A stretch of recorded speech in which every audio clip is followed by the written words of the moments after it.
You live, brother. Do your thing.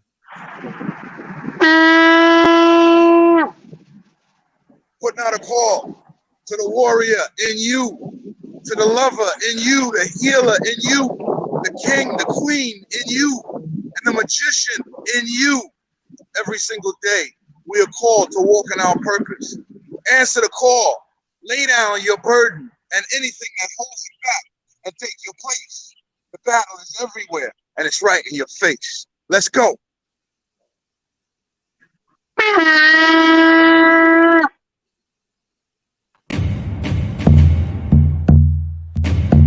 Welcome to Magnets, Crystals, and Pyramids.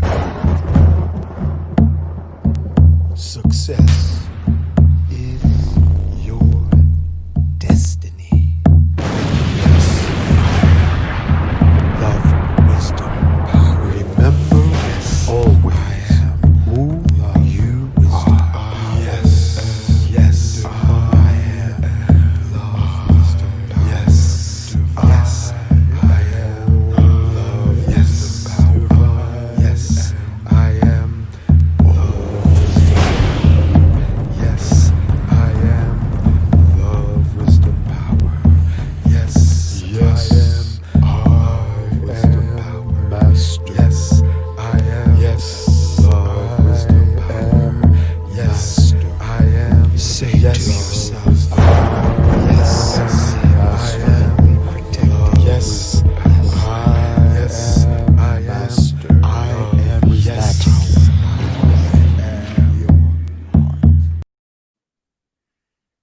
That was excellent. Thank you, brother Baraka.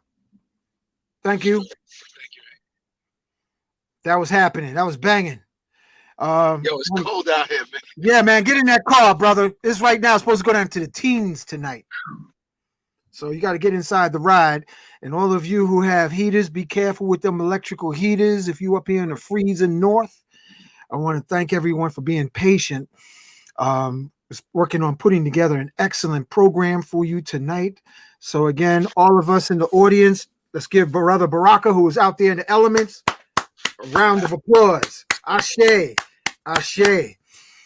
All right, here we go. We started late, but we're going to be on time. Last week, we spoke of acacia, we spoke of seahor, and we touched on African Ra, also known as Syrian Rue. So, family, what I'm going to share with you right now is some information. What came to me, and I haven't tried it, but I was riding my bicycle, and we talked about how to prepare Syrian Rue. We talked about taking the seeds, grinding them because they're in the coffee family. Syrian Rue is also known as African Ra. After baking in a baking pan or Pyrex pan, 350 degrees for about 20 minutes, you then let it cool and proceed to grind it like coffee because it is in the coffee family. Before we continue, let's do our opening invocation. I am in me.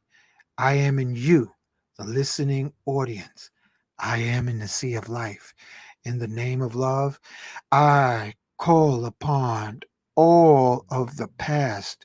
Yes, I am acknowledging all of the future, and I am here in the now.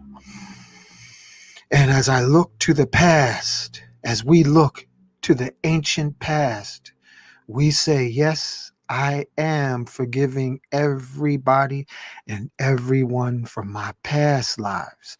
And yes, I ask that everybody, everyone, and everything, please forgive me. And in this theatrical life on the wooden stage of existence, I am forgiving all special characters because most of us subconsciously are various types of tunes. Some of them funny, some of them serious, some of them hilarious, and some of them are just plain dizzy. So we have to forgive all the characters in our life. I forgive all the characters, amnesiac characters in this life. And I ask that all the cartoon characters of my life forgive me, because that's what they really are. They're toons until they become enlightened.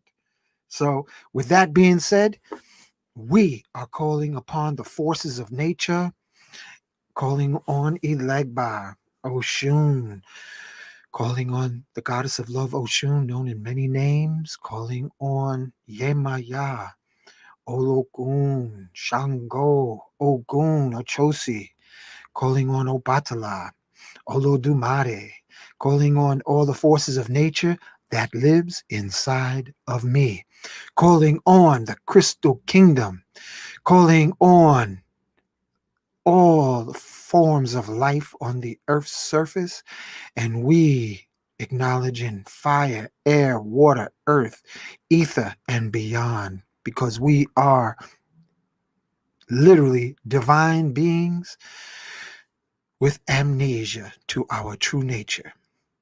So we cast spells each day to remember that we are the gods. Yes, I am Olodumare. Yes, I am Allah. Yes, I am Allah. Yes, I am precious Lord. Yes, I am Jehovah.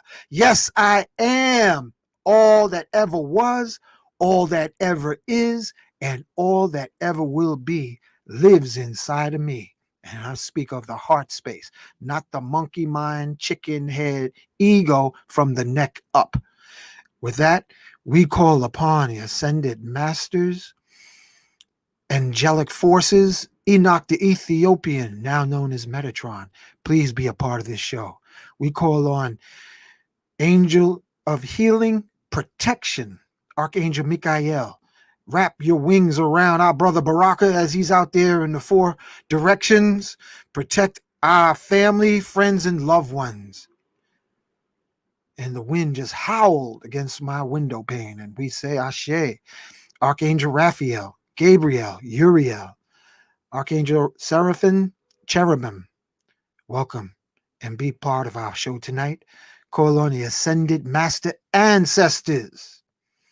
Sheikh Amadou Bamba, Sheikh Ibrahim, Simeon Toko, latest Christ born in the Congo. We invite you to be on the show. We call on Melchizedek, Yeshua, also known as Isa.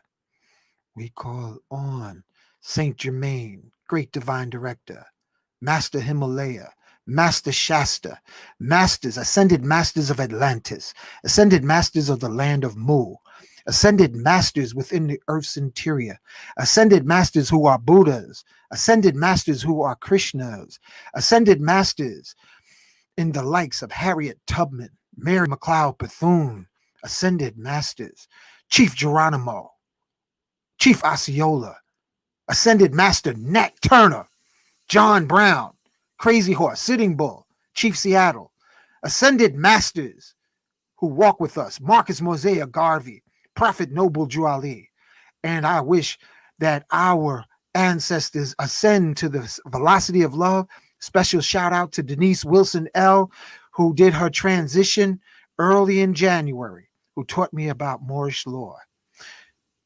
I wish all to be a part of this show, and may they all vibrate, accelerate, transmutate at the speed of love supreme. And without further ado, I'd like to also invite Grandfather Sun, Grandmother Moon, Mother Earth, and all our ascended masters from the Syrian star system, Orion star system, Palladian star system to intervene on the chicken head, monkey mind leaders of this Earth's surface and beyond, to intervene and prevent planetary careening off the divine course of this beautiful Larimar colored turquoise blue planet that we call Mother Earth. May all the ascended masters intervene on the outer awareness to align all the grassroots people beyond fear into life. And we say, Ashe, Ashe, Ashe. All right. With that being said, I want to acknowledge everybody in the chat. Potolo Bay, greetings. Dwayne Johnson, Melanated Goddess, Stephen Williams, Black and Silver, all about wisdom. And as I said before, family, all the elders that we know, they must once again embrace psychedelics. All our ancestors who didn't embrace the psychedelics, next time around, if they come back, make sure that you are in a place of psychedelic alignment with the entheogens, the plant medicine of our ancestors. Ayahuasca, ibogaine, shrooms, bufo. This is our legacy. Without these sacred entheogens, our monkey mind, chicken head runs amok, and nothing worse than an old ass chicken head. Okay? The older we get, the more we need the entheogens. So dive into the sea of love while you're alive and tap into these sacred herbs. Okay, this is what I want to share with you. I got here and I actually spilled a little bit. This I have inside this cup is a little bit of African Ra. Okay, this is Syrian Rue. All right, ancient medicine. Now, once it's been baked, then you add lemon juice and bring it to a boil of water. Only take like a half an ounce, family. Half an ounce at a time. And better not mess with any of these while you're on medication. If you're on medication, forget about it. Okay? I want to give special thanks to Everything is Everything, Little Goddess. Thank you. Gary Muhammad. Thank you. So, this is what African Ra looks like when you put it to a UV light. I want to show you a little bit. Okay, here we go. I don't know if you can see it. Oops, I spilled it on there. I spilled it. Keep spilling the African Ra. Let me wipe it up. Okay. Okay, I just wiped it off my trackpad. Wow, what a night with African Ra. Okay, family. What I'm saying is take a little bit of the African Ra. Okay, I got it in the cup. Now what I'm going to do, and you see I got a green screen behind me, so I have the pyramids, and where the T is green, that's where you can see through it. So this is literally green. All right. But I'm going to muscle test, see what happens when I put a little bit of African Ra with the mix. Here's the mix. Now I kept this strangely. This is Seahor tea and acacia tea. This is Seahor and acacia. And I'm just going to add a little bit of African Ra to see what the outcome is. All right. So never mind that little screen. I'm going to, let's see. Here we go. Okay. First, I'm going to pick up the weight because I like doing weight tests. And let me adjust this so you can see it. All right. Here is the weight. All right. Now, when I hold the Seahor and the acacia tea and let it touch the middle of my palm, this is the result of the weight lift. Okay. Now, like I said, when I was biking, I had the idea to put a little bit of African Ra into the Seahor and acacia. So I'm going to pour it right now. And only had a few drops. Whoa, I could feel the energy, the light in the cup radiating through the cup, family. I can feel it. And let me see if I can, hold on, I'm going to put the UV light to it and see what it looks like. Oh, shoot. It lit up the whole cup. It lit it up with the, look, the whole cup is aglow. I didn't need much. Now, let's do the lift test. Okay. This is what I wanted. African Ra, Syrian Rue. It was just a few drops in 6 ounces of Seahor and acacia. Here's the lift test. Okay. Now I'm putting it down on my laptop, and this is my lift without. Okay. So I'm going to chant whenever you prepare Sihor, whenever you prepare Jalaban. I want to thank all my Senegalese family members watching the show now and in the future. You chant over it, Sihar, Sihar, Sihar. And the mystical name for acacia is Jalaban, Jalaban, Jalaban, Jalaban. Sihar, Sihar, Sihar. And the African Ra, thank you. Illuminate me. Blessed be. Thank you.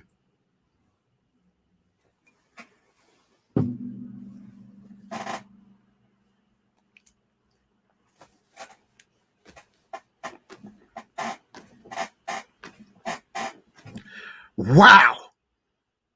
That was nice. Okay? Man, they're talking about filling you up with light. And then if I put the light on my tongue, you could see, maybe you might even be able to see. That's the African Raw glowing, making my tongue glow.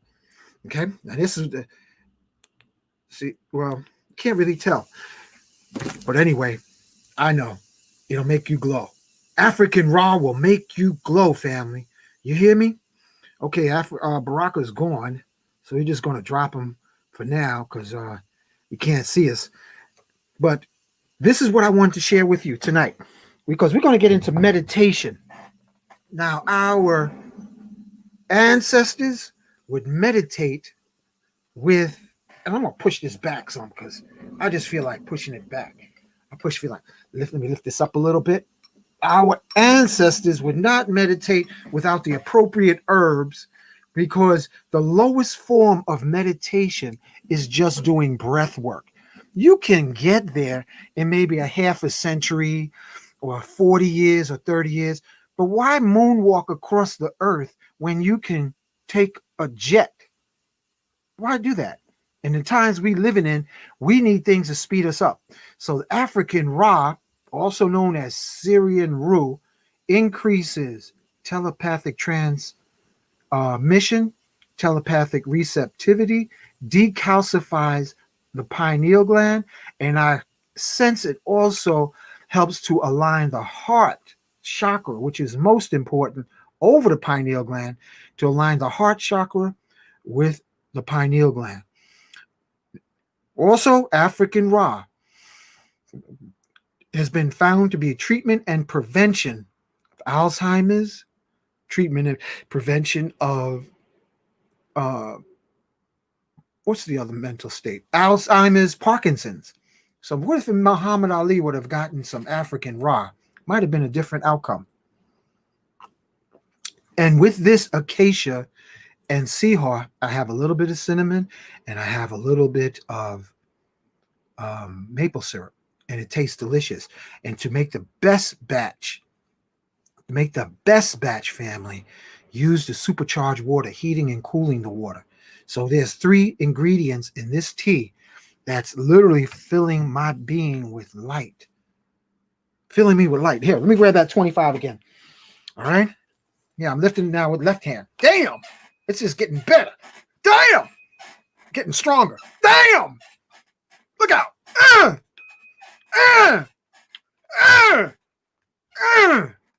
That feels really good. And I don't be lifting weights often, except when I'm putting together amulets and crystal devices and orgone. But this is filling my body with energy, and I could feel it traveling through me. And also, African Ra is bactericidal and fungicidal. Okay, so what that means is that whatever this pathogen that was intentionally released to try to look out and seek out people of color, to neutralize and blame it on some ghost. The African Ra literally protects you from, increases your resistance to bacteria and fungus. That's been documented. All right. So in review, this holy trinity of a little bit, I'm talking about a few drops of African raw. I think we're talking about possibly cellular regeneration, activation, kundalini, elevation, because CRT family is the truth. But when you mix it with acacia, it's awesome. And then when you add a little bit of African raw, it's literally incredible. Food of the gods. And I feel it buzzing through me. And I just feel real good. So that's what I wanted to share with you. And this idea came to me, and I give all credit to my Nuke Poo Nuke, my I am, our ancestors, and our ascended master ancestors. I thank Shroom Master Dr. Sabi. I thank Shroom Master George Washington Carver. Because most of us didn't know George Washington Carver was a shroom head. That's how he got the recipes from the plants. That's where ayahuasca came from. It was shared with the shamans who would meditate. The trees gave them a recipe so that people would remember they are spirit beings having a human experience. And then, family, if you drink a little bit of African raw, it makes it easy for you to get recipes from crystals. So I've been literally going inside a crystal and getting guidance on how to arrange magnets. So what I want to share with you in the future is in the opening part of the show, we literally do a introduction to the basics of silver mine method, that you learn how to go into trance states to access the power within you, combined with African raw, combined with CRT. Or I'm feeling the CRT. It feels like bliss going through my bloodstream, combined with acacia. So that's the three: acacia, Sihor, and African Ra or Syrian Rue. We up to on 7:55. We're going to have an incredible show, family. Oh, good question. All about wisdom, 365. Where can I purchase African Ra? Look for it, Syrian Rue, R-U-E. Look for it online. You can buy it on eBay, Etsy. I don't know if you can have it on Amazon. But just burning it as incense, Syrian Rue as an incense, puts you in an enhanced alpha state, family. Syrian Rue is used in Turkey, pre-Islamic Middle East, because its origins is ancient Kemet, ancient Egypt. Just the burning of the seeds brings you into a balanced alpha, perhaps guiding you to theta and ultimately delta states. All right. So hear that. I like that tea, boy. That's going to be my regular mix. Now, also, let me share this too. Family, when you drink African Raw by itself, only take it once every 3 days. If you mix acacia and Syrian Rue together, just do it every 3 days, because it stays in your system for 72 hours. And those who want to know if you're going to be, if you have a job and they're doing drug tests, no, it's not going to show up. It's not going to show up. They look for marijuana, cocaine, maybe alcohol, but it's not going to show up with no Syrian Rue and acacia and CRT. That's not even on the. It's not even on the radar screen. Okay, but these herbs are amazing. Now look at. Come on, don't ask. Can you mix it with shrooms? If you mix, good question. Let me retract that. Good question. If you add African Raw to shrooms, it doubles the potency as if you take in 6 grams instead of 3. So unless you're ready for a supercharged turbo meditation on shrooms, and you've taken the respect to ask for ascended master guidance prior to putting it to your lips, then you may do so. But you want to meditate on the African Raw. You want to meditate on the acacia. You want to develop a telepathic relationship with any of the herbs. Otherwise, you're just coming to take from the plant kingdom in that chicken head cracker mindset that has got the world in a crazy place now. You have to do what our ancestors do in asking the plants for to enter into their kingdom. You always keep the etiquette, the protocol of communicating with prayers and requests to enter into their kingdom. And if you hear the intuition said not now, then you humbly back up because maybe you're full of macaroni and cheese. Maybe you're full of too much food to embrace the plant kingdom or to embrace the spore kingdom. So we have to once again flip from a Western mind of consumption without awareness to talking to the plant kingdom and saying our prayers and listening to their voice to develop a relationship with the herbs. You just don't want to be a parasitic consumer ignoring the life force. That's classical monkey mind itis. Y'all got that? You just don't want to use nature. You want to gently align with nature. All right? All right. Let's bring this part to a close. I am going to call on our brother, Professor Bay. I want to thank everyone who's listening now and listening in the future. So, in summary, we just mixed African raw, a few drops to 8 ounces of seahor and acacia tea. And ooh wee, it feels good to me. And I wanted to share that with you, family. Okay? Um, thank you. So that's the first part of the show. Time check is 7:59 p.m. Now let me adjust the screen and everything because I got a little sticky mess on the floor because the extra, the extra African raw literally went to the ancestors. I guess I was supposed to feed the plant spirits in here. Oh, yeah, family. If I could pivot the camera, plants grow big when you give it supercharged water. They get real crazy big. All right, so let's call up brother Professor Muhammad Bey. Okay, he just texted me. He said, let them do their testimony first. All right, so let me bring him on. Let me bring on Anitis L. Anitis L. Wow. Hi Wow, look at everyone. that pretty face. Where you from, sister? Say your name. Say your name. Hi everyone. My name is Iluziakis L, but I go by Anitis L. And I'm from New Orleans, Louisiana. Listen, you got a package. You the one that got the package coming to you Saturday? Let me You see. know it. You got a turbo package, family. I sent out her order, and everyone, family, that I do orders, I meticulously take my time and intuitively upgrade for free.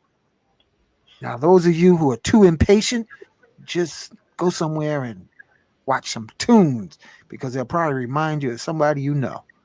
Tell us, sister, what's your experience with Professor Bay?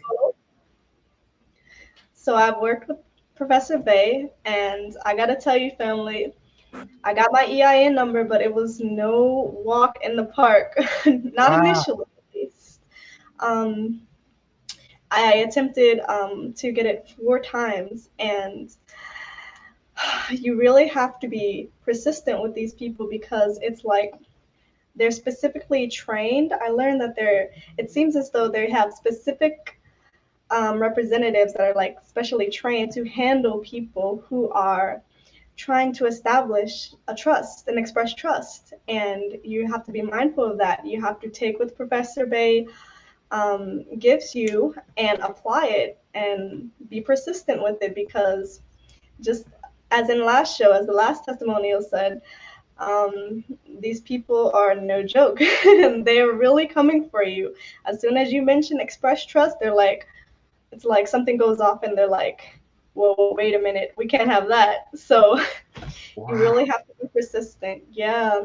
And not only with the representatives, but even the automated part of it, the if you think you're just going to call up the IRS and, do this yourselves, which you can, just know what you're in for. Because if you think you may just call up and be like, you know, enter the numbers that apply to you and then be transferred to a representative's, I'm telling you right now, family, it's not what you think. You're going to need Professor Bay to guide you to show you how to even maneuver through the automated system part of it, because it's more serious than what you may think.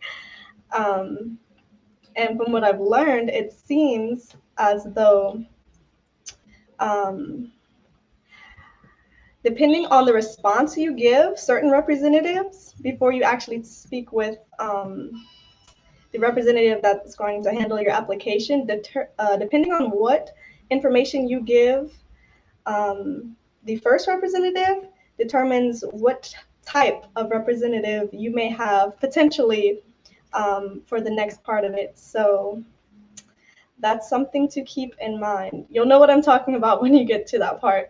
But yeah, guys, it was no walk in the park. I had to try 3 times, and then after the third time, it got too late. I had to go because the IRS, they were about to close, and I had to start, and it was the weekend, so I had to try again on Monday. First 3 experiences, nerves got the best of me. I stayed persistent, but I guess I wasn't patient enough, and I just kind of like jumped the gun on a lot of things. So I had to keep trying, guys. You don't want to keep trying. You want to listen to what Professor Bay tells you, so that you don't have to be on the phone all day with these people, or even multiple days. That's interesting. So I got a question to ask you. Yeah. Did you meditate and visualize the conversations that you were going to have with them prior to you calling? Did you do your visualization, materialization in your alpha mind before you got on the phone?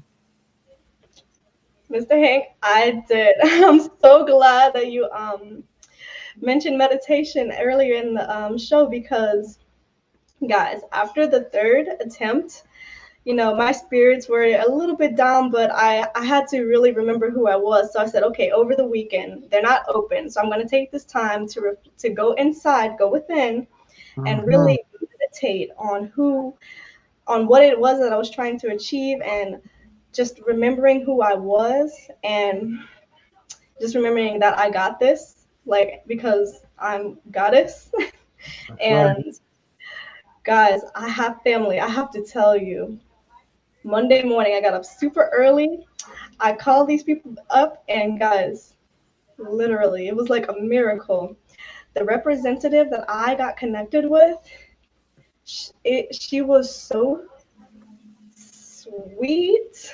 And I know that's weird, but she was so sweet. It was like the smoothest thing ever. I was actually guiding her and telling her how to fill out the application. I was like, yeah, so put this here and put this here. And then she was just like going with it. And I was like, okay, I see where this is going. Manifestation on bleak. Okay.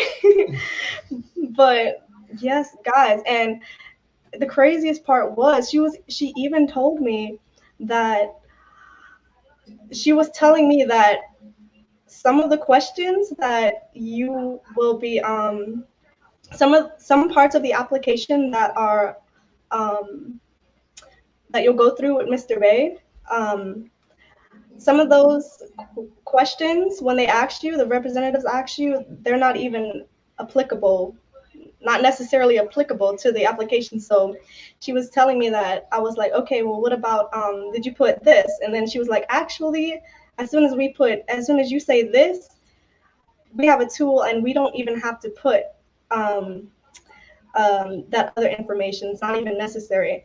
And I'm hearing this, and I'm like, all the other representatives were giving me like all kind of like, they were really coming for me like, okay, well, what is this? What is this? But it was really like, she was just basically telling me that she was really exposing, what it is that they were doing, and I was just like, Wow. But long story short, I got through and I got it. And I was Excellent. Congratulations. Now, what did you learn about the importance and how crucial is it to meditate and visualize your interview before actually experiencing it? What did you learn? so guys, I've been practicing meditating for a while, and guys, basically, if you can see it, you can achieve it. If you can think it, you can achieve it. And don't think that you can, because this is meditation.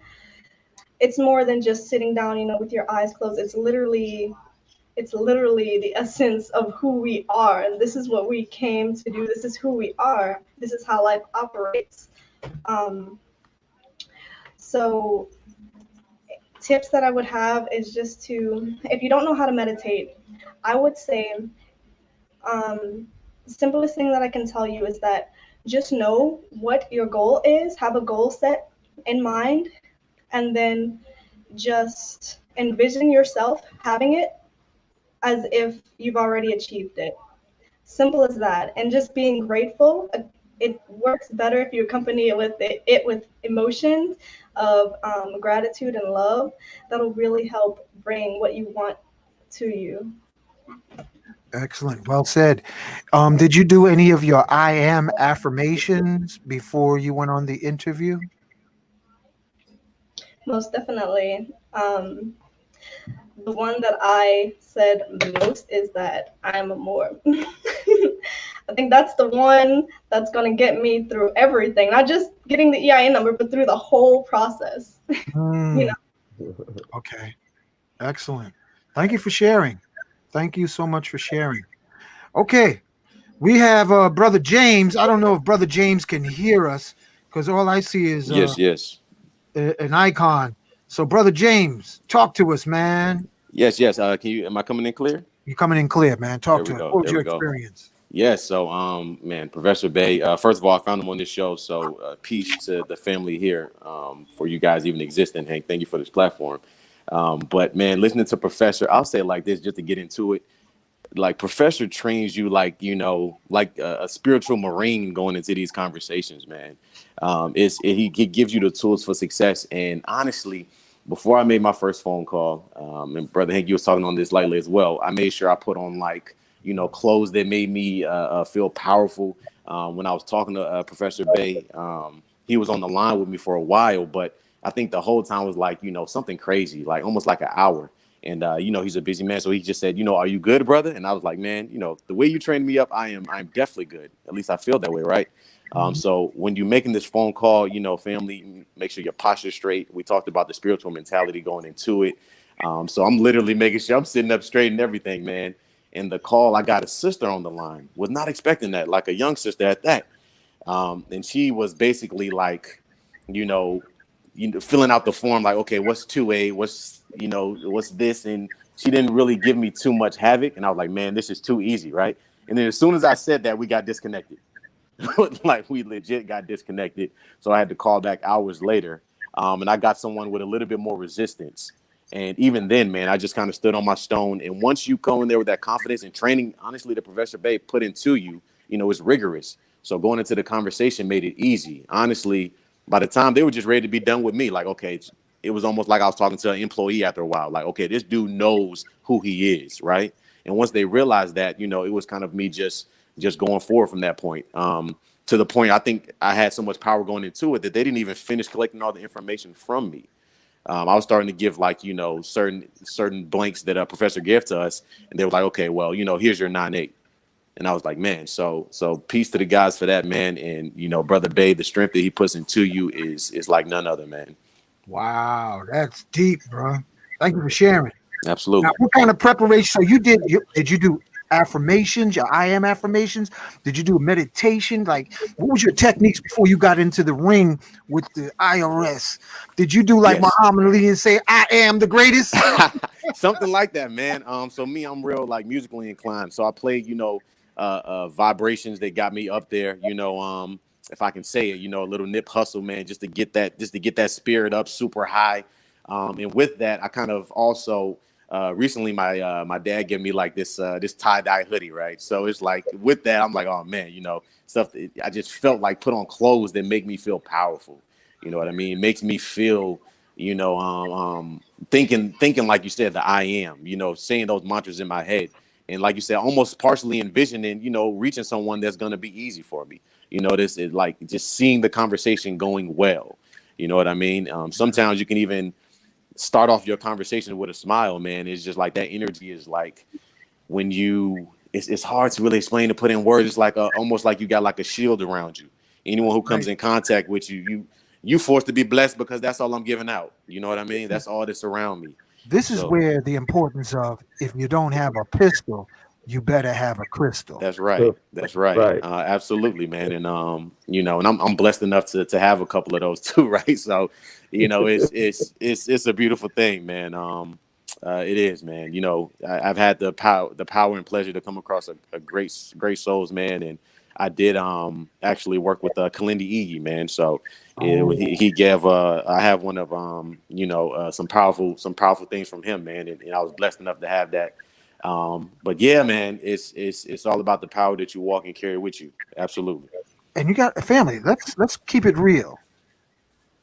This gangster system, this so-called taxation of the indigenous landowners, they practice sorcery. They practice witchcraft. Yeah, you do. All right. And if you're not in tune with your I am, if you're not in tune with the crystal kingdom, and if you don't practice beforehand your own sorcery, you're going to get your ass whooped. I believe Brother Muhammad, talk to us, man. What's your experience? Met Thank you, Brother Brother Bay. James, and thank you, my lovely goddess. But we want to hear what Brother Muhammad has to say. I met Brother Bay on your show, brother. After I bought that crystal for my pistol. All right. And I ended up calling the IRS. First, Brother Bay, he went over it with me, and then I told him the first day, I say, "Oh, Brother Bay, I can remember this. This ain't nothing to remember. I can go in there and do that now." He said, "No, brother, you're not ready. You're not ready yet." So I was like, "Oh, I can remember this." He's like, "I'm telling you." I said, "Well, I'm here to listen to you." So I sit there. We studied. He called me. We studied back and forth. He questioned me. Then it was like, he told me I still needed to study a little bit. So we got off the phone. I waited a few days, whatever. Then I decided I called over there to the IRS. And the first day, the lady asked me a few questions. Then all of a sudden, she asked me a question that wasn't even on the questionnaire. I think the question was like, what's the state code? And I started giving her the phone number, knowing that wasn't the state code. But I started giving her the phone. She said, "No, that's the wrong number. I need the state code." So I was kind of frustrated. I didn't know what to say. So I hung the phone up, waited a while. Well, actually, I waited a whole week because it was on my mind. I was mad because I couldn't get it. So then I didn't call Brother Bay yet. So I said, well, I was so determined.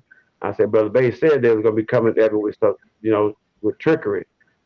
So they was going to try to trick me and stuff like that. He said, just remember the main thing, And what he taught me was, he said, just remember, stay the course. Basically, stay the course. If it ain't there, really, they ain't even supposed to ask you the question.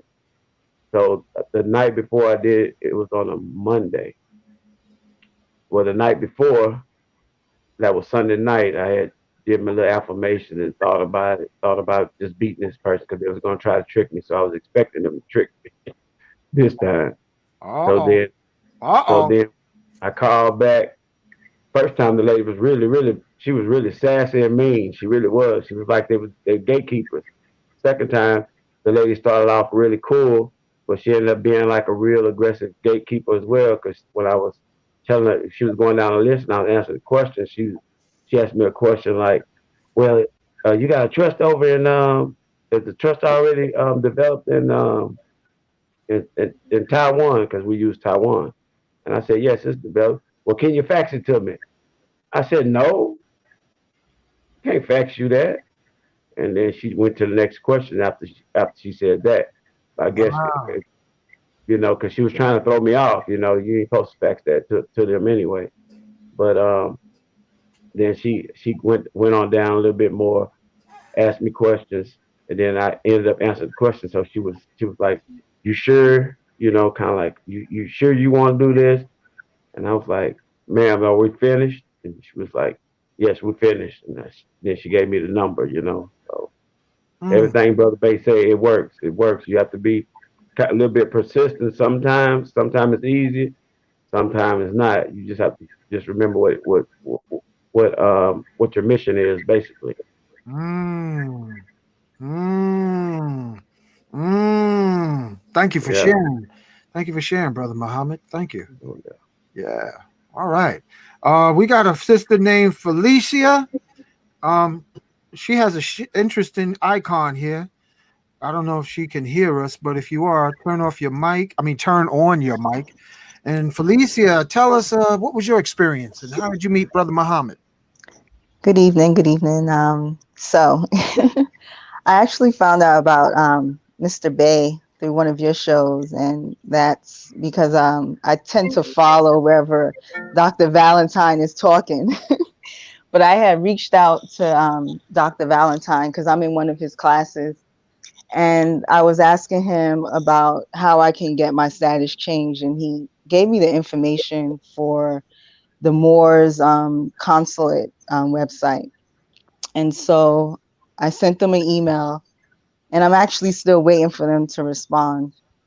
So when I tuned into your show a few weeks ago and I heard Mr. Bay, I was just like, okay, this man seems to know what he's talking about, because I've been listening to a lot of different people that say that they can pretty much do this, right? But it seems like my spirit just didn't really take to them completely. I just felt like something's missing.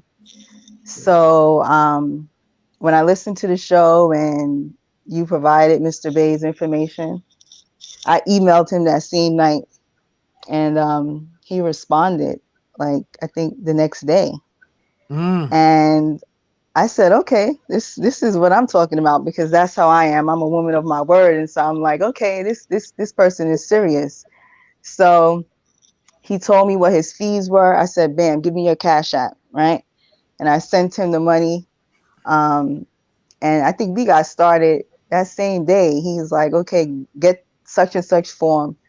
And just to give you a little background, so my profession, I have my own business, and I'm an accountant and also a professional tax preparer. So I have my EA with the IRS, and so that's pretty much like having a CPA for taxes. So I have my own history with the IRS and calling them, and I know by default most people are intimidated by the IRS, but there's no reason to be, right? Because they're just folks sitting there following a script and just trying to get a check. But if you know how to talk to them, you can get what you need out of them. So I knew when it was time for me to actually call, that really wouldn't be an issue, but I needed to learn what Mr. Bay was providing, because like most people experience, they will try to trip you and knock you off your square. But once you're assertive and you know what you're about and you know yourself, you can get anything. So needless to say, we went over the form over the phone, and I pretty much was like, okay, I reviewed it a few times. We practiced about, I think we practiced about 3 calls.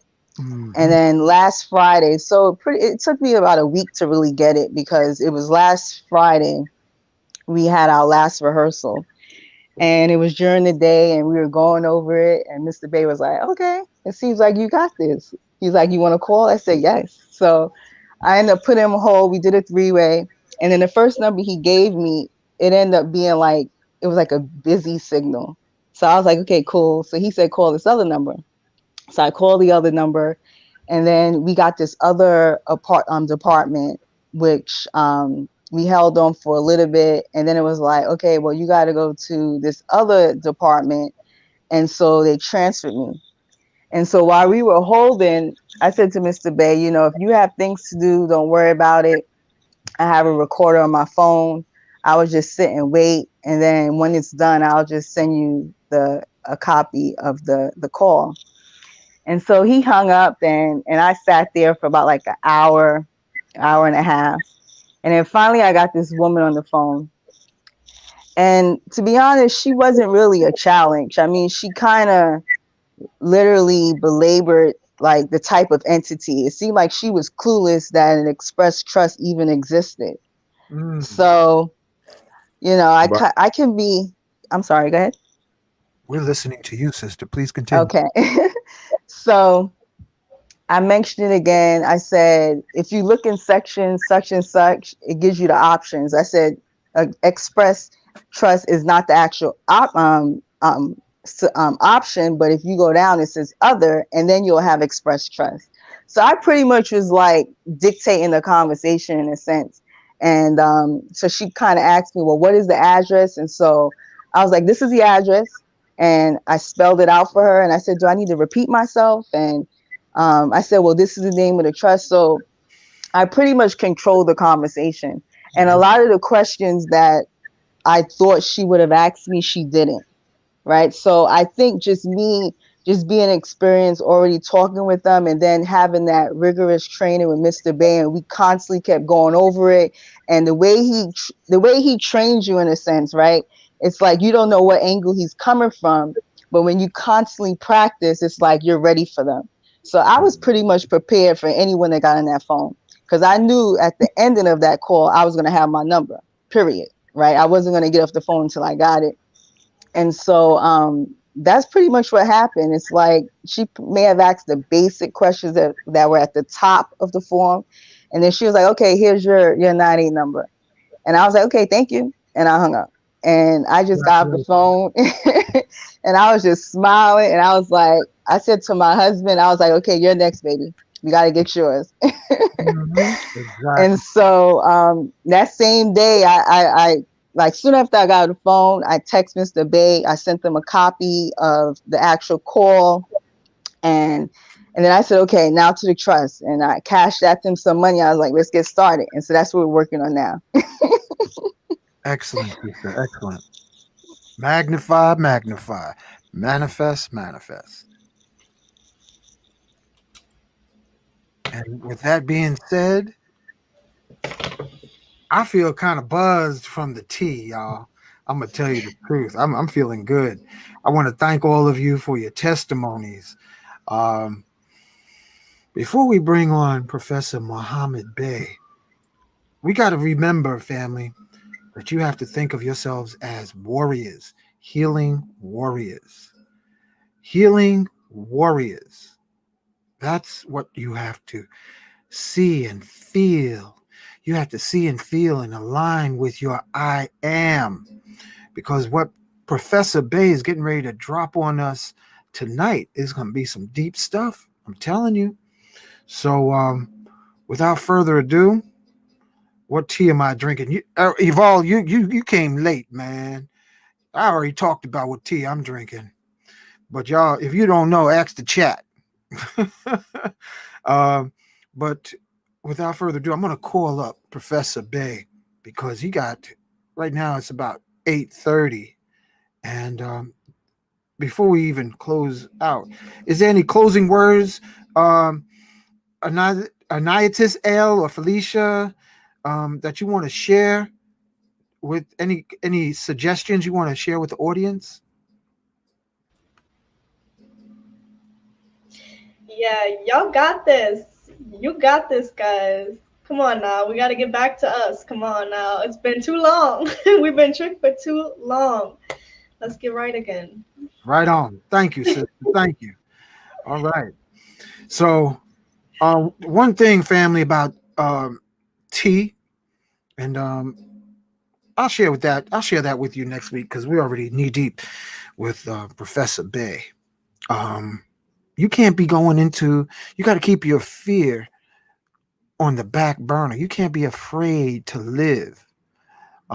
So many of us like Harriet Tubman said, her famous quote was, "I freed 1,000 slaves.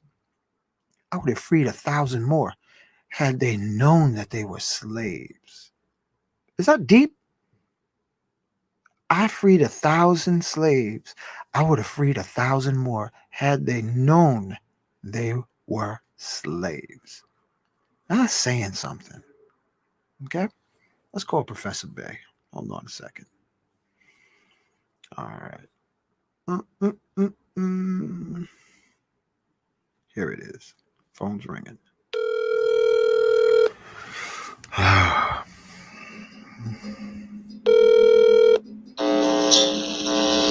Yes, greetings and peace to the God. Yes, bro. Get rid of that electrical fuzz in the I background. just did, sir. I just did it. What is that? Is that a lamp or something? No. That's when I had it plugged in, had to charge it, so I put it out. It's charged now for it, so I'm good. Oh, okay. You good. Yes, sir. All right, man. Yeah, do your thing, brother. You got the platform. You had some awesome testimonies. Got me all excited and got me drinking tea, and I feel high. And we're gonna kiss the sky while we mine the earth. Tall trees got deep roots for them to last. So go ahead, man. Do your thing. Well, I want to thank you once again, Brother Hank, for inviting me to the show, and for all of those beautiful copper tone people who gave their testimonies. I do appreciate you all. I appreciate you all coming and doing your business and handling your business, because we need to be about our business.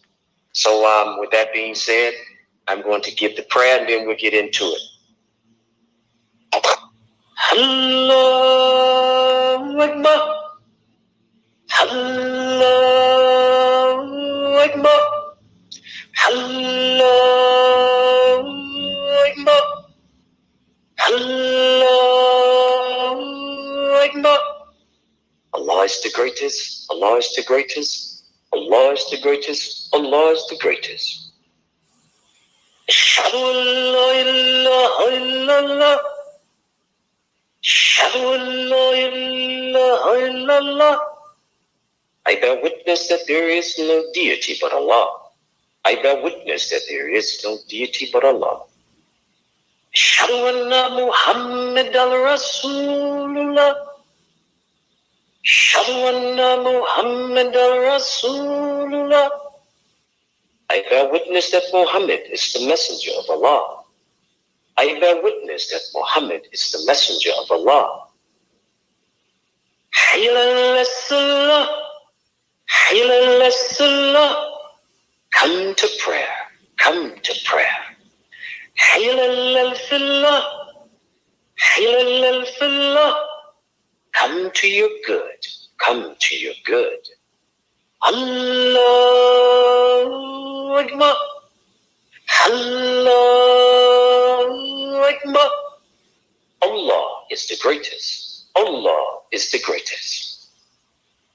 La ilaha illallah. There is no deity but Allah. Hayya ala falah. Come to your good. As-salatu kahram minam ni'am. As-salatu kahram minam ni'am. Prayer is better than sleep. Prayer is better than sleep. Assalamu alaikum rahmatullah. Peace be upon thee and Allah's blessings. Assalamu alaikum rahmatullah. Peace be upon thee and Allah's blessings. Thank you, family. I'm going to give you something from the Quran and then we'll get into the show. In the Holy Quran, chapter 22, we say Surah 22, verse 8. And the hour is coming, there is no doubt about it. And Allah will raise up those who are in the graves. And among men is he who disputes about Allah without knowledge, and without guidance, and without an illuminating book.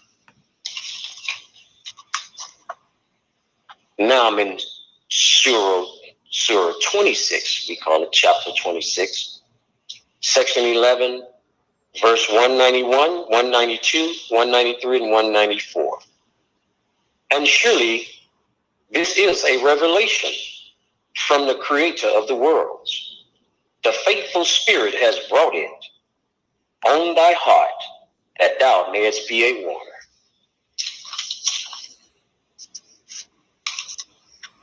Surah 27. Hang on a minute. Take your time, bro. Surah 27. And this is verse 65 and 66. No one in the heavens and the earth knows the unseen but Allah, and they know not when they will be raised. Nay, 66. Nay, their knowledge reaches not the hereafter. Nay, they are in doubt about it. Nay, they are blind to it. Chapter 27, section 6, verse 73, 74, and 75. And surely thy creator is full of grace to men, but most of them do not give thanks.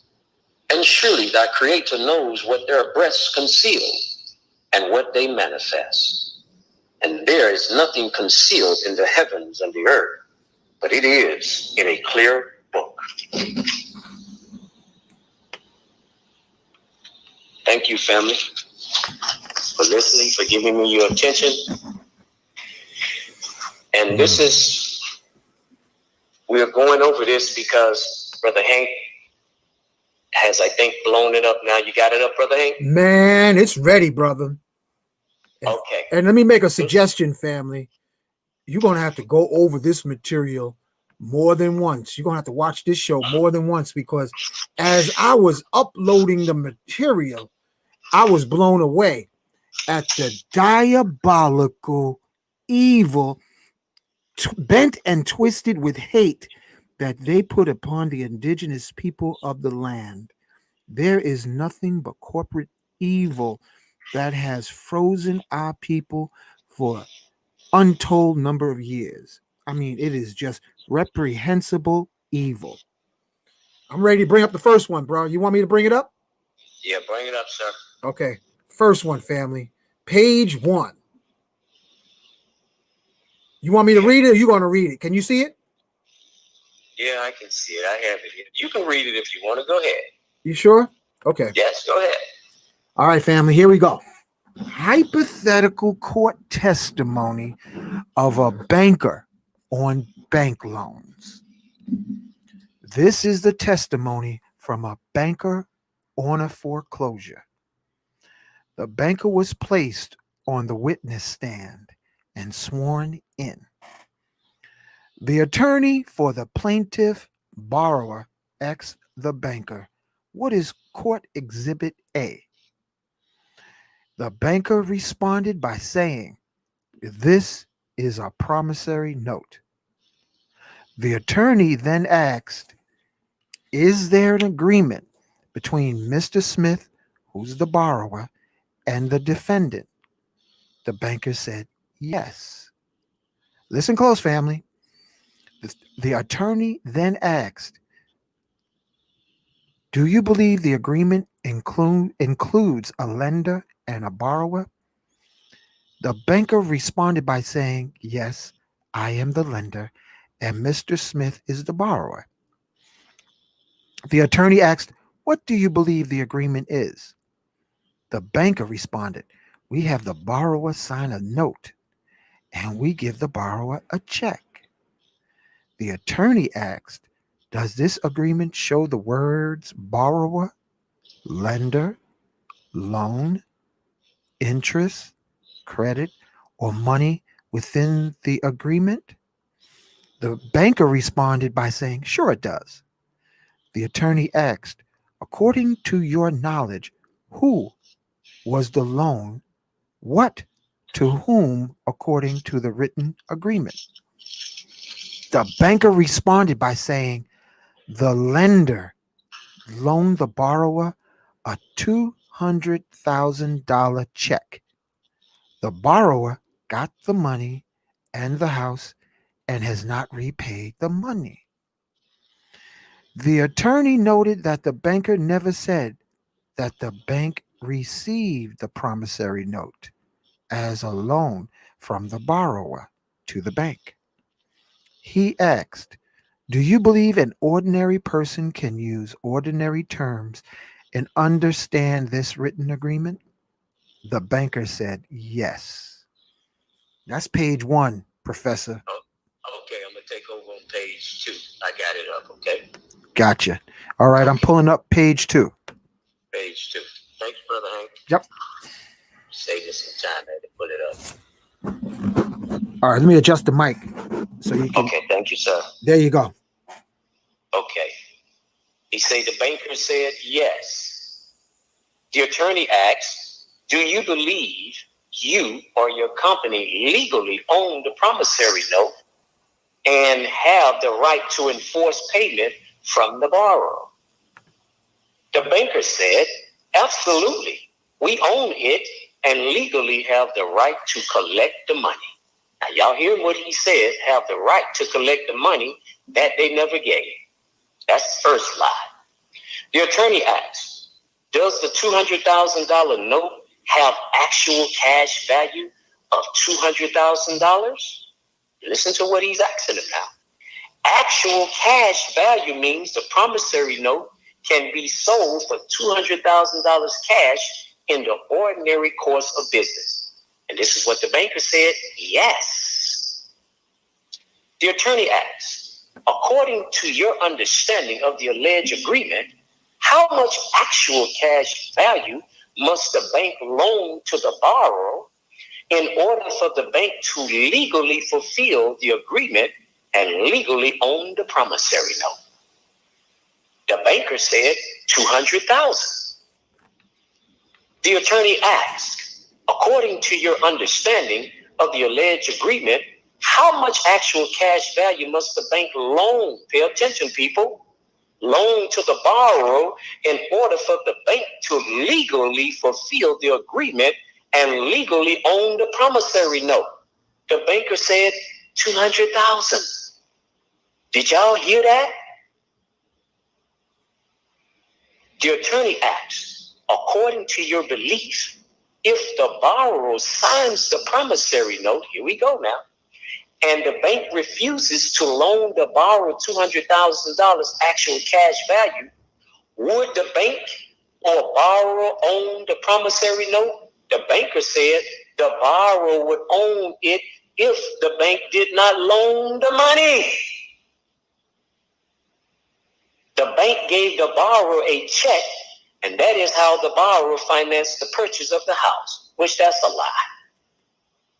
The attorney asks, "Do you believe that the borrower agreed to provide the bank with $200,000 of actual cash value?" He's talking about the promissory note he issued, that it has a cash value of $200,000, which was used to fund the $200,000 bank loan check back to the same borrower, and then agreed to pay the bank back $200,000 plus interest. Did y'all hear what he's saying?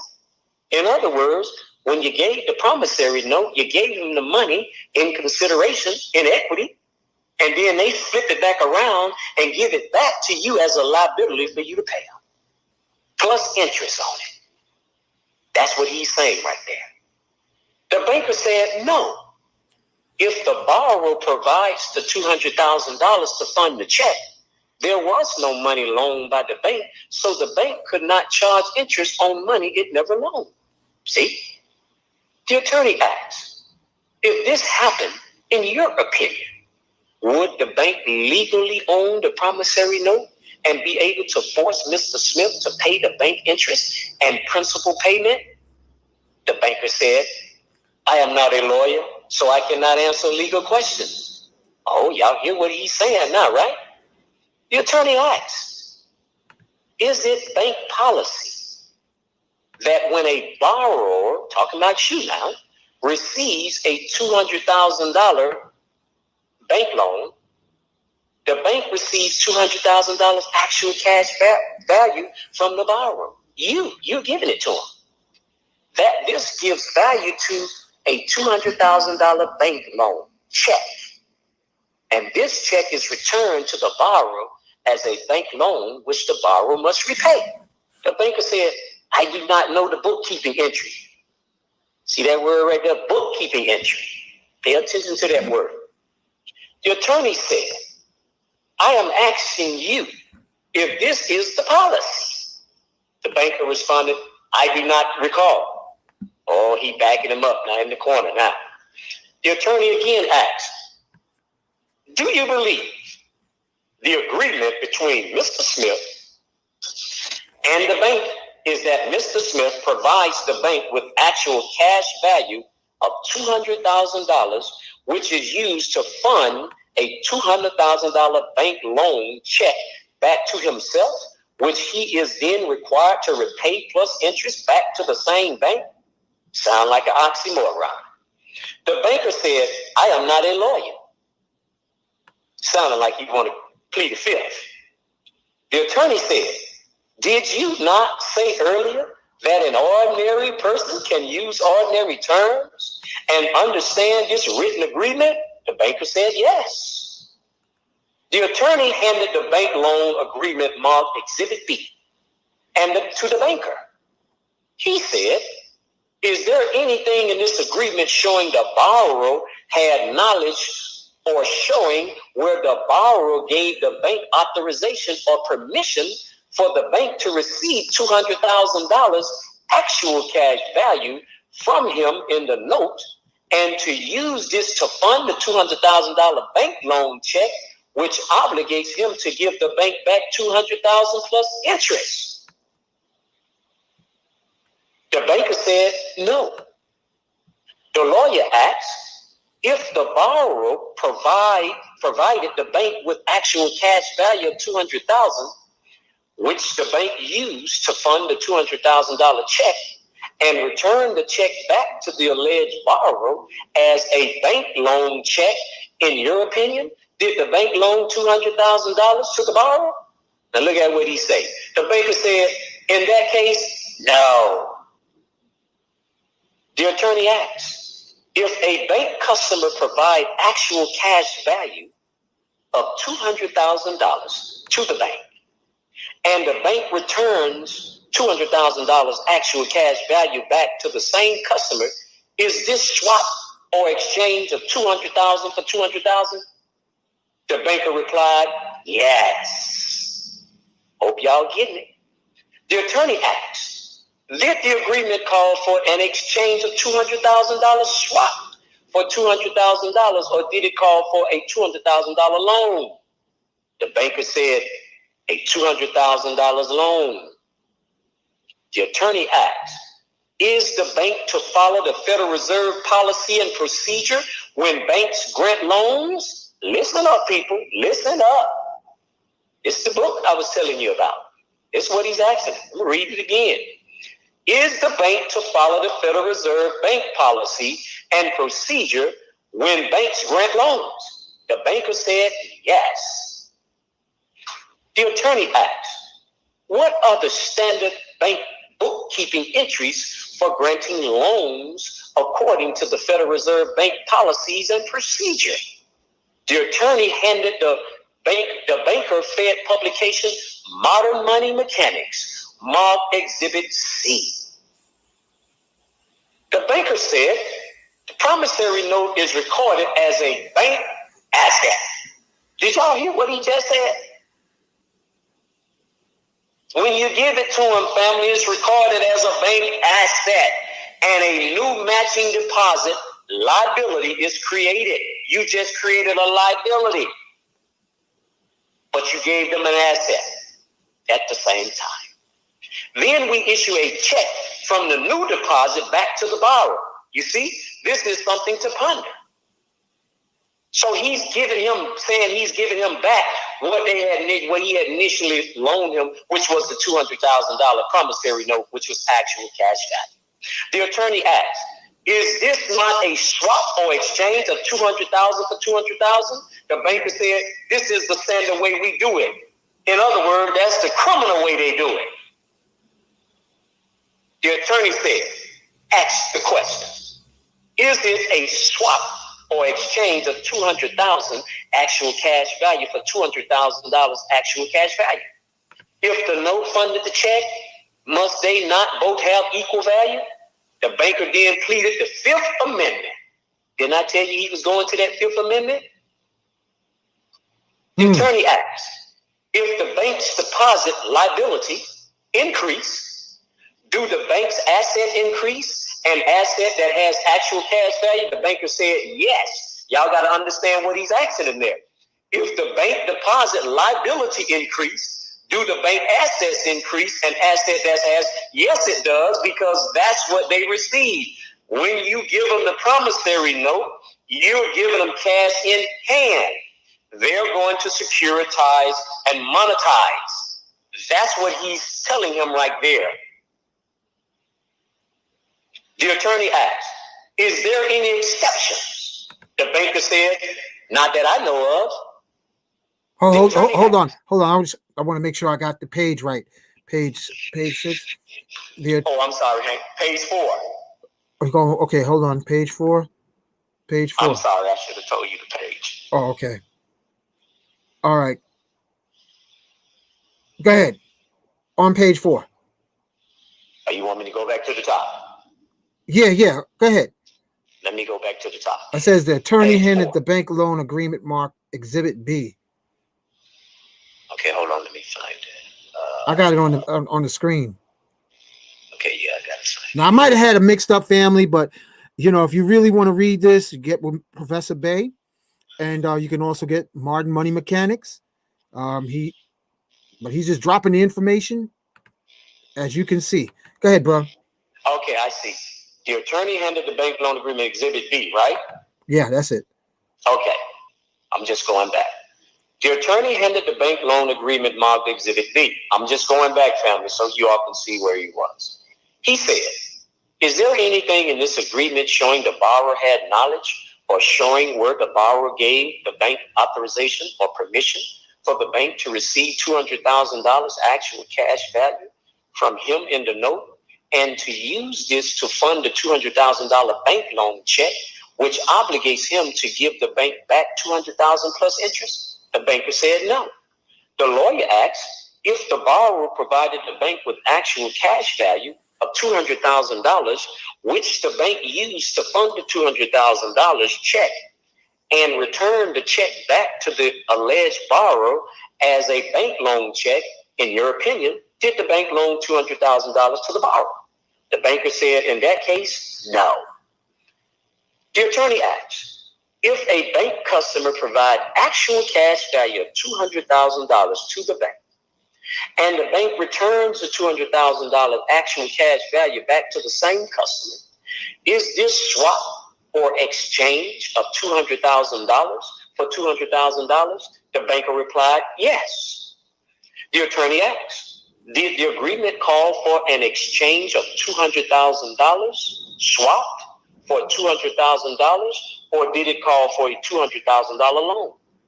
The banker said a $200,000 loan. The attorney asks, is the bank to follow the Federal Reserve bank policies and procedures when banks grant loans? The banker said, yes. The attorney asks, what are the standard bank bookkeeping entries for granting loans according to the Federal Reserve bank policies and procedure? The attorney handed the banker's Fed publication, Modern Money Mechanics, marked Exhibit C. Going to page 5, Hank. Page 4, Hank. Okay, go ahead. Do you see where it says the banker said? Yep, got it right up here.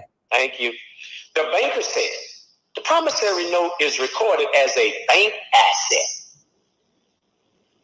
See, I kept trying to tell you all, when you sat down at closing and you signed that promissory note, you had already paid that house off.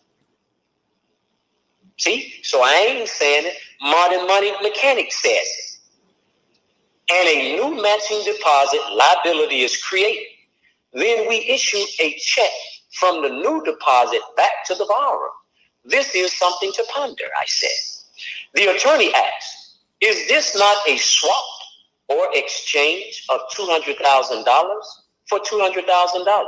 The banker said, this is the standard way we do it. In other words, this is the standard way how they rob you all. That's what he's alleging. The attorney says, answer the question. Is it a swap or exchange of $200,000 actual cash value for $200,000 actual cash value? He said, the banker, if the note funded the check, must they not have equal value? Now he's trying to ask a question, only with a question. Hold. The banker Go ahead. The banker then pleaded the Fifth Amendment. Go ahead, Hank. Let me just make sure I got the right page here.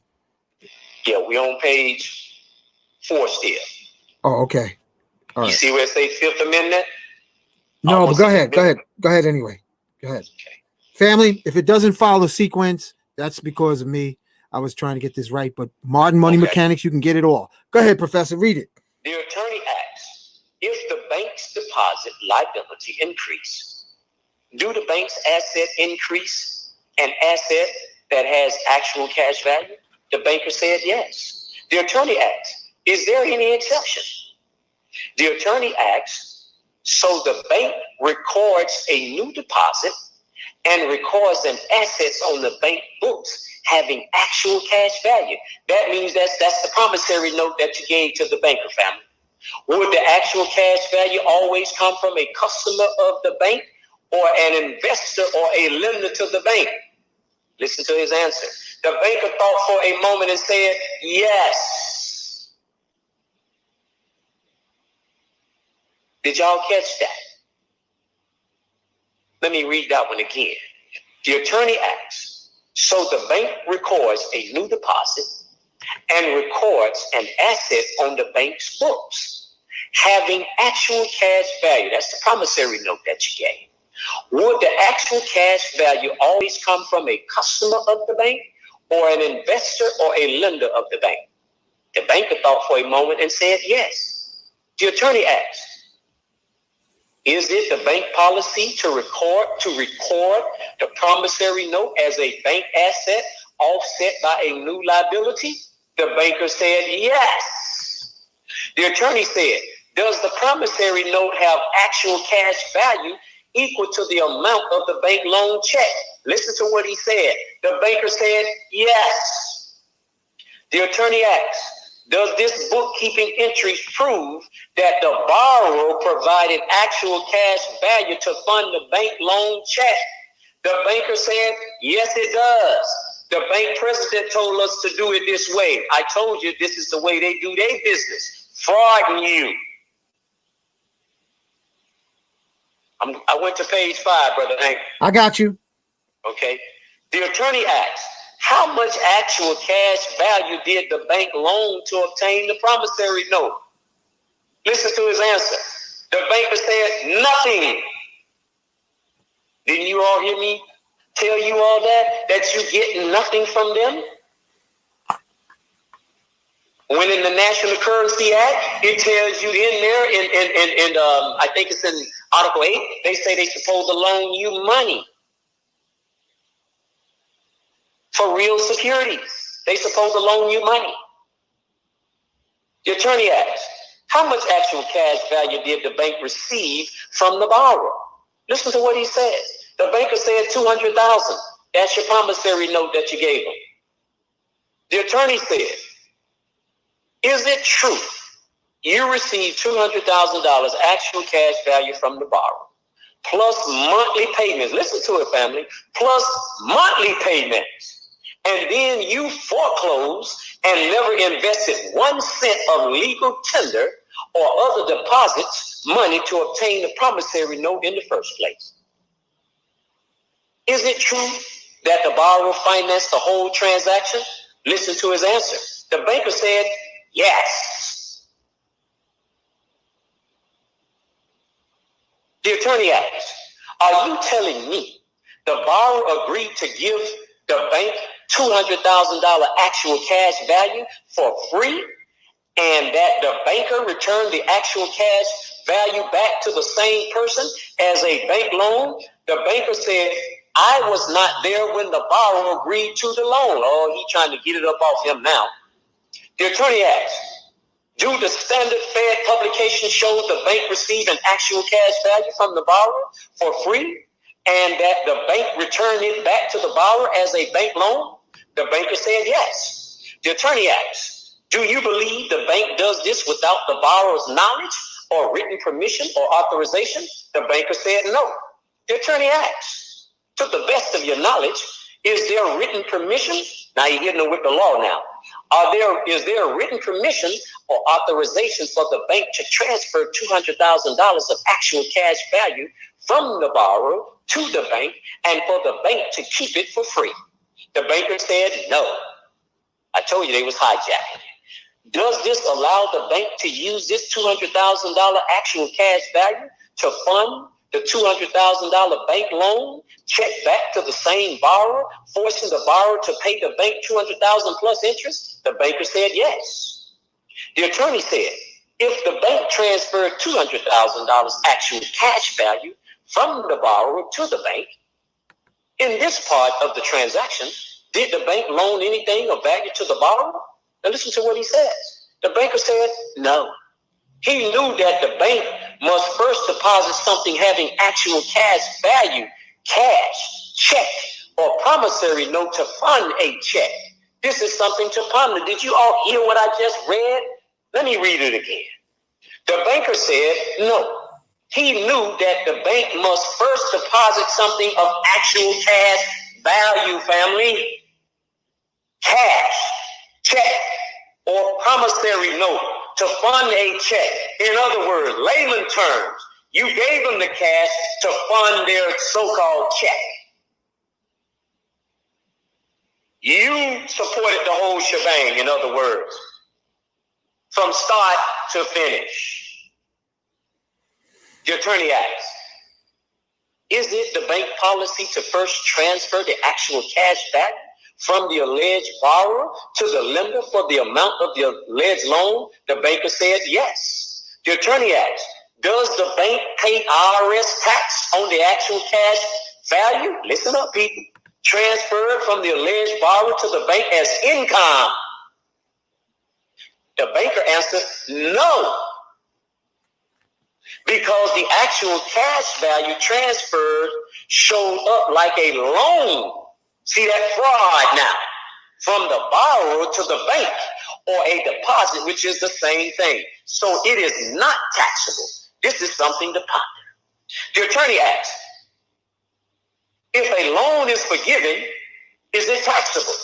See, he's getting ready to set him up now. If a loan is forgiven, is it taxable? The banker agreed by saying yes. Now watch what the attorney asked.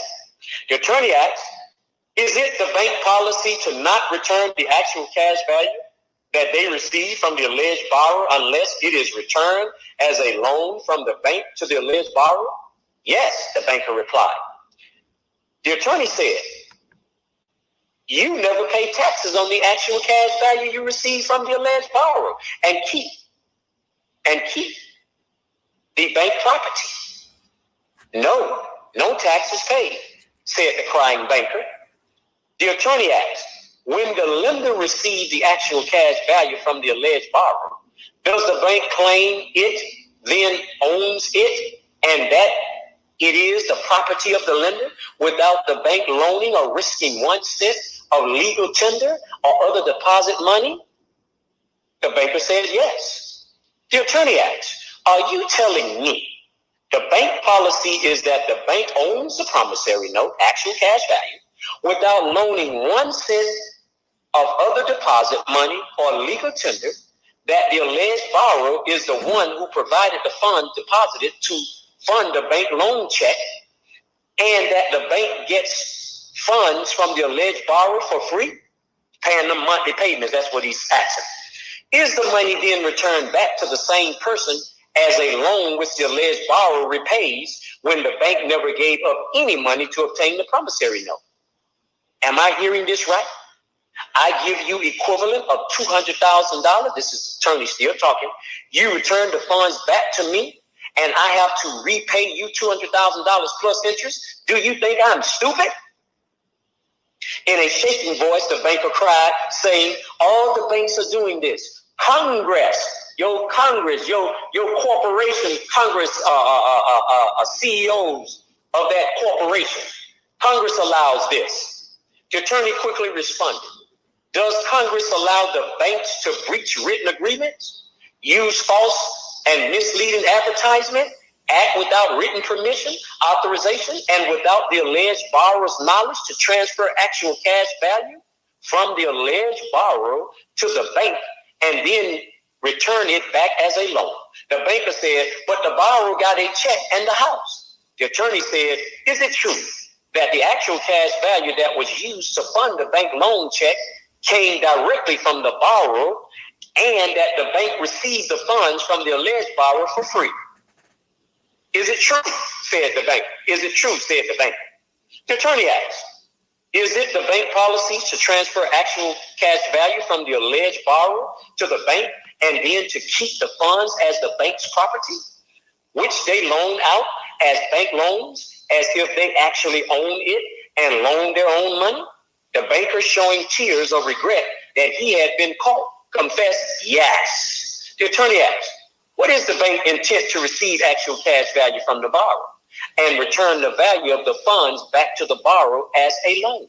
The banker said yes. He knew he had to say yes because of the bank's policy. The attorney asked, do you believe that it was the borrower's intent to fund his own bank loan check? The banker answered, I was not there at the time, and I cannot know what went through the borrower's mind.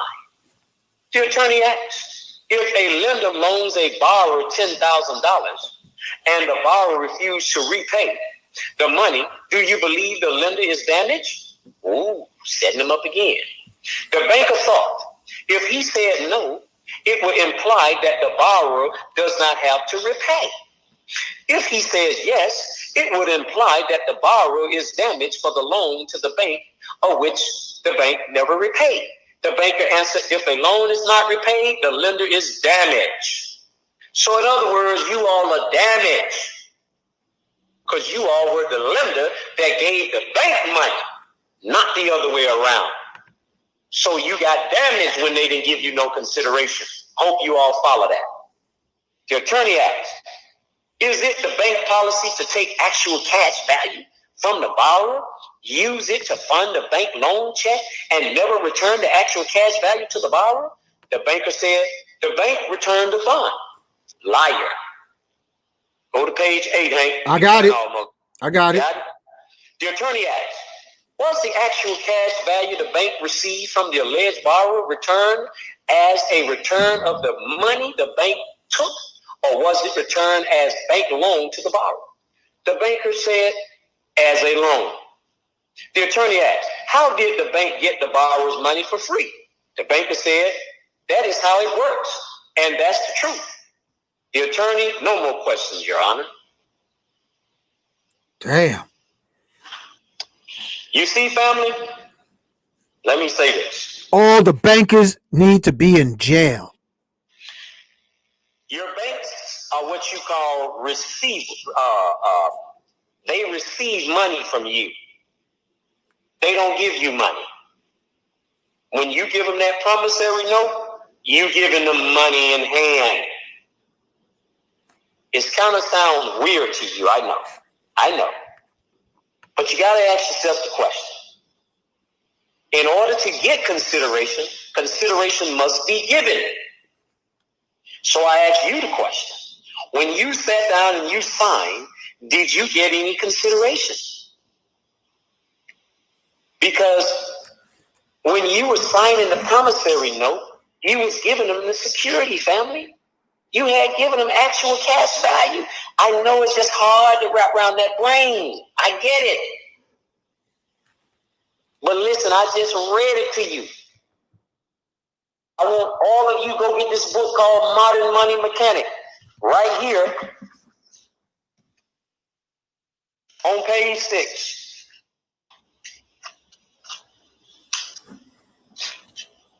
Listen to this. You always have to get securities.